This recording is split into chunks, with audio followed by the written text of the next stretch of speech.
Okay, तो हमने पिछले लेक्चर में हमने ये देखा था कि विनिमय किस प्रकार से होता है गैसों का। अब हम बात करेंगे कि रुधिर के द्वारा ऑक्सीजन का परिवहन किस प्रकार से किया जाता है। पिछले लेक्चर में मैंने आपको बताया था कि किस प्रकार से पार्शियल प्रेशर में अंतर के कारण से ये हो जाता है, तो वहां पर हमने अलग अलग जगहों पर ऑक्सीजन की उपस्थिति बताई थी। तो ये ऑक्सीजन वहां पर किस प्रकार से पहुंचती है, तो दो तरीके हैं इसके।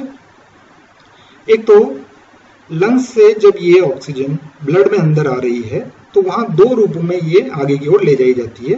एक होती है डिसॉल्व फॉर्म में, या जिसको हम कह रहे हैं यहाँ पर कि ये जल में घुली हुई अवस्था में, और दूसरा हीमोग्लोबिन के साथ कंबाइंड फॉर्म में, हीमोग्लोबिन के साथ में भी ये जुड़ करके और जा सकती है। पहली बात करें हम डिसॉल्व ऑक्सीजन की, जो कि घुली हुई अवस्था में जाती है, तो किस प्रकार से घुलेगी ये? हेनरी लॉ के according amount of oxygen dissolved in the blood is proportional to its partial pressure. ये इसके आंशिक दाब के अनुपात में होता है। ज्यादा डिटेल के चक्कर में नहीं पड़ते हुए हमारे को ये ध्यान रखना है कि 100 ml ऑफ ब्लड, जो कि 100 mm अगर हम बात करें कि आंशिक दाब है इसका, वहां पर ये 0.3 ml ऑक्सीजन जो है वो कैरी कर सकता है।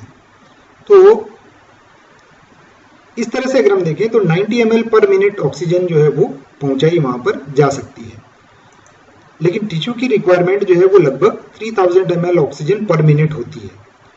तो इसलिए दूसरा जो तरीका है इसका वो है कि इसको हीमोग्लोबिन के साथ में जोड़ करके और वहां पर पहुंचाया जाए।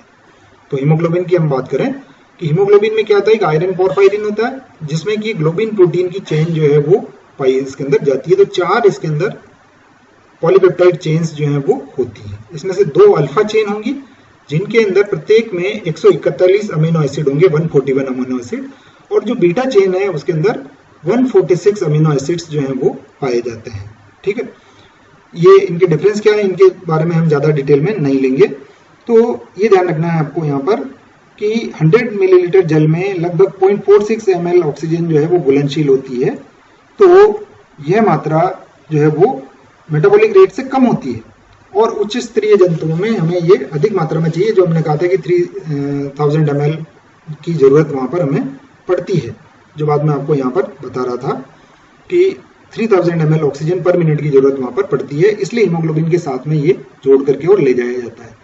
तो यहाँ पर एक ध्यान रखिए कि कशेरुकियों में जो श्वसन रंजक है वो हमारा हीमोग्लोबिन है, लेकिन ये अलग अलग प्रकार के हो सकते हैं। जैसे आपका हीमोग्लोबिन जो है वो कशेरुकियों में पाया जाता है, एनिलिडा और मोलस्का में पाया जाता है। ये ध्यान रखना, आप इनके ऊपर क्वेश्चन पूछा जा सकता है।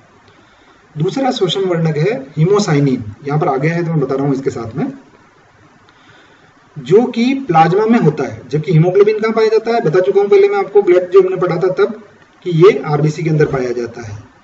हीमोसाइनिन जो है वो मोलस्का और आर्थ्रोपोडा में होता है। इसी तरह से हीमोएरिथ्रिन जो है कुछ एनालिट्स के अंदर पाया जाता है।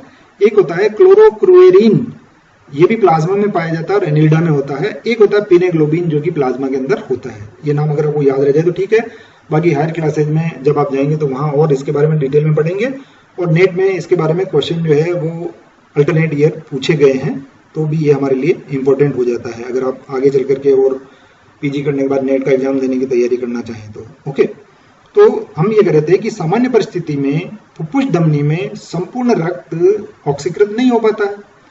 तो 100 ml ऑक्सीजन जो है वो 98% ब्लड के साथ में सेचुरेट हो जाता है। इसको मैं भी आपको दिखाऊंगा जो वियोजन वक्र है वहां पर, कि किस प्रकार से ये ऑक्सीजन जो है हीमोग्लोबिन के साथ में जुड़ती है। तो हीमोग्लोबिन द्वारा संपूर्ण वहन की जाने वाली ऑक्सीजन का लगभग 98% जो है वो हीमोग्लोबिन के द्वारा ले जाया जाता है। ठीक है, और हीमोग्लोबिन क्या होता है इसके बारे में हम बात कर रहे थे यहाँ पर, कि एक लोह युक्त यौगिक है जिसमें एक हीम पार्ट होगा जो कि इसका रंजक है, जो कि पोरफायरिन रिंग के बराबर समान हो ये होता है, जिसके सेंटर में आयरन होता है।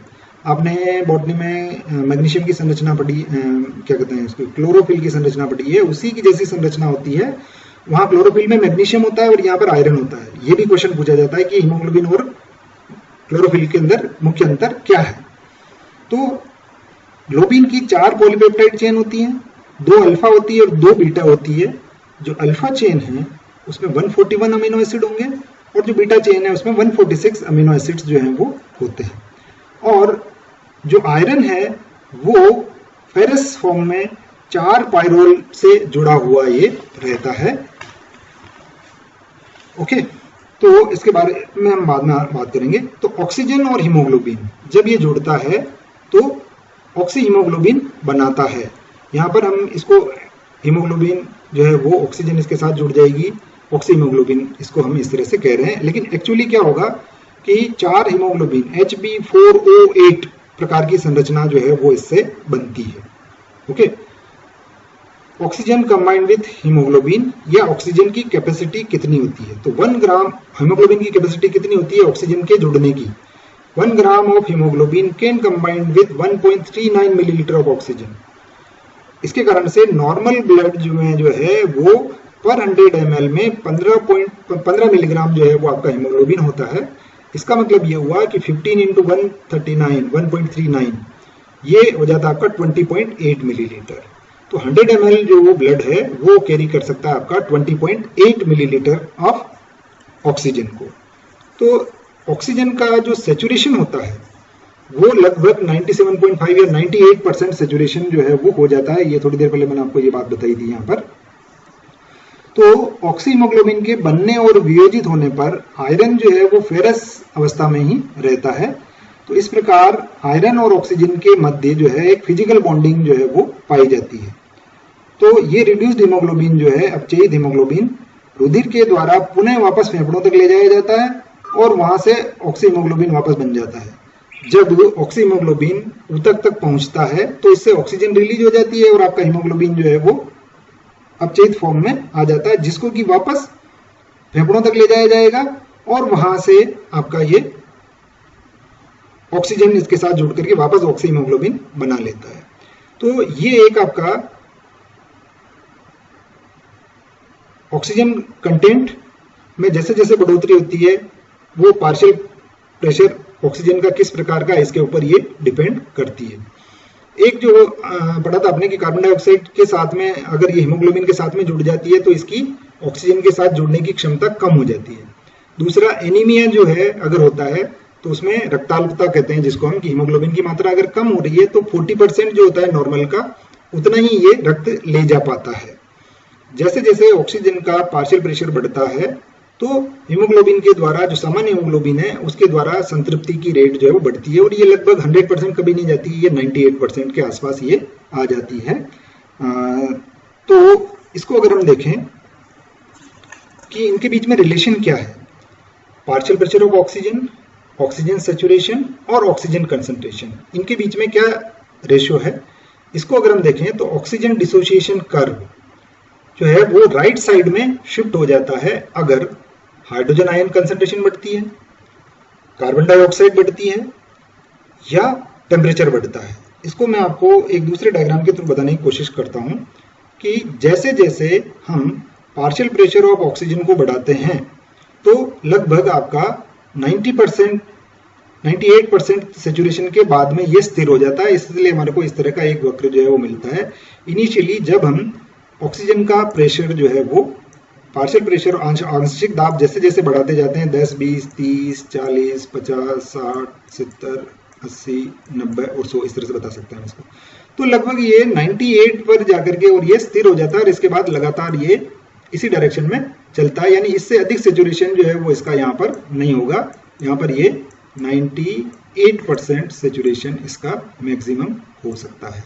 ठीक है, तो इसको हम कहेंगे ऑक्सीजन का कर्व, ऑक्सी हीमोग्लोबिन वियोजन वक्र। ये किस चीज को बता रहा है कि जैसे जैसे आंशिक दाब बढ़ता है वैसे वैसे सेचुरेशन बढ़ता है, या इसका अगर हम उल्टा देखें तो आंशिक दाब में कमी होने पर इसके सेचुरेशन के अंदर कमी आ जाती है। दूसरी चीज जो मैं आपको बता रहा था कि जो आपका ऑक्सीजन है का जो कर्व है वो राइट साइड में कब शिफ्ट होता है, एक तो जब हाइड्रोजन आयन की कंसंट्रेशन बढ़ती है या increase in partial pressure of carbon dioxide. अगर रक्त में कार्बन डाइऑक्साइड की मात्रा बढ़ रही है, यानी उसका आंशिक दाब बढ़ रहा है, तब ये दाईं ओर शिफ्ट जो है वो हो जाता है। इस तरह से ये देखिए, यानी इसके साथ में सैचुरेशन जो इसका जुड़ा हुआ है वो कम हो जाता है, यानी कि ऑक्सीजन उससे रिलीज हो जाएगी। तो जैसे जैसे कार्बन डाइऑक्साइड का आंशिक दाब बढ़ता है, ऑक्सीजन उससे रिलीज होती है, ये बोर प्रभाव जो है वो कहलाता है। ये जब आएगा तो मैं इसके बारे में थोड़ा डिटेल से बात करेंगे। तो इस डायग्राम में इसको वापस देखें हम, इसको ये वाला भाग कि देखो राइट साइड में किस प्रकार से ये शिफ्ट हो रहा है कि अगर कार्बन डाइऑक्साइड की मात्रा कम है तब इसका सैचुरेशन जो है वो ये वाला पॉइंट अगर हम देखें तो ये यहां तक ये सैचुरेट हो जाता है। नॉर्मली ये 98% के आसपास ये रहता है, ठीक है। ये यहां पर हम बात करें इसको यहां पर कि ये नॉर्मली 98% के आसपास ये रहता है। लेकिन कार्बन डाइऑक्साइड की कंसंट्रेशन अगर बहुत अधिक हो गई है तो ये 80% के ऊपर आ जाता है, ठीक है। इसका मतलब क्या हुआ आपका कि ये जो कर्व है आपका ये राइट साइड के अंदर शिफ्ट हो रहा है और इसको बोर प्रभाव कहा जाता है। ध्यान रखिए, इसको हम क्या कहेंगे, बोर प्रभाव। इसमें देखिए आप यहाँ पर कि ये जो कर्व है वो हमेशा राइट साइड की ओर शिफ्ट हो रहा है। राइट साइड की ओर शिफ्ट होने का मतलब क्या हुआ, ये देखिए अगर हाई कार्बन डाइऑक्साइड है, यहाँ पर हाई कार्बन डाइऑक्साइड कंटेंट है, तब इसका परसेंटेज सैचुरेशन जो है वो कम हो जाएगा और ये कर्व जो है वो इस तरफ शिफ्ट हो रहा है। यानी ये कर्व जो कि यहाँ था, अब ये कर्व यहाँ पर आ गया है। ये इसको हम बोर प्रभाव कहते हैं। तो ऑक्सीजन के दाब द्वारा रक्त द्वारा ऑक्सीजन के मध्य अंतर्ग्रहण और मुक्ति के बीच जो वास्तविक संबंध होता है उसको ऑक्सी हीमोग्लोबिन कर्व जो है वो कहते हैं। और ये कर्व हमने दिखा रखा है आपका यहाँ पर, ये हो गया आपका ऑक्सी हीमोग्लोबिन वियोजन वक्र। और ये बताता है आपका CO2 का प्रभाव, PCO2 partial pressure of carbon dioxide का प्रभाव किस प्रकार से इसको राइट साइड के अंदर शिफ्ट कर रहा है, ये बताता है ये वाला कर्व। समझ गए? तो इसको हम क्या कहेंगे, बोर इफेक्ट या बोर प्रभाव। बोर प्रभाव, बोर इफेक्ट या बोर प्रभाव, समझ गए? इसके बारे में एक नंबर का क्वेश्चन पूछा जाता है। बोर प्रभाव क्या है, तो हम ये कहेंगे कि कार्बन डाइऑक्साइड की मात्रा में वृद्धि होने पर ऑक्सीजन वियोजन वक्र दाईं ओर विस्थापित हो जाता है, इसे बोर प्रभाव कहते हैं। अब दाईं ओर विस्थापित होने का मतलब क्या है, इसको समझिए कि कर्व जब दाईं ओर विस्थापित होता है तब हीमोग्लोबिन का सैचुरेशन ऑक्सीजन के साथ में कम हो जाता है, यानी ऑक्सीजन रिलीज हो रही है वहां से। और इसका फायदा कहां होगा, जब ये टिश्यू के ऊपर जो है वो जाता है। इसके अलावा एक और कारक, जो यहां तो हमने ऑक्सीजन की बात करी, इसके अलावा दूसरा कारक है टेम्परेचर का। एक है आपका DPG, डाइफास्फोग्लिसरेट या डाइफास्फोग्लिसरल्डिहाइड भी हम कहते हैं। तो ये right shift means more unloading of oxygen at a given PO2। एक दिए गए दाब के ऊपर अगर DPG की मात्रा बढ़ती है तब भी ये राइट साइड के अंदर शिफ्ट होगा, यानी कि वहां से आपको ऑक्सीजन रिलीज हो रही है। ओके, तो कार्बन डाइऑक्साइड का बताया मैंने आपको यहां पर ये। और अब कार्बन डाइऑक्साइड का परिवहन जो है वो किस प्रकार से होता है, इसको हम अगले चैप्टर में स्टडी करेंगे।